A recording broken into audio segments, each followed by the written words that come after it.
تو ویورز، اس لیے اگر آپ اس ایک اصول پر عمل کرو گے اور سوچ لو گے کہ بھائی مجھے تو صرف اپنے کام سے کام رکھنا ہے، اپنے کام پر فوکس کرنا ہے، اپنے ٹارگٹ پر فوکس کرنا ہے، اپنے گولز کو اچیو کرنا ہے، کوئی اور کیا کرتا ہے، کس طرح سے کرتا ہے، مجھے اس سے کوئی مطلب نہیں۔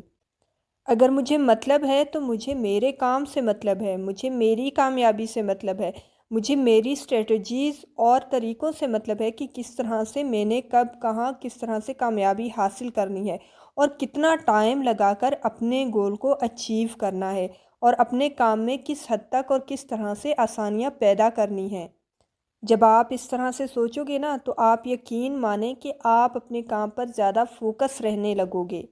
آپ کی اوور تھنکنگ کم ہو جائے گی اور آپ اپنے کام کو زیادہ سیریسلی کرنے لگو گے، یعنی کہ اس پر زیادہ فوکس کرو گے، اس کو زیادہ ٹائم دو گے اور اس میں کس حد تک آپ کامیاب ہو سکتے ہو، آپ ان طریقوں پر عمل کرو گے، اسٹڈی کرو گے، ریسرچ کرو گے۔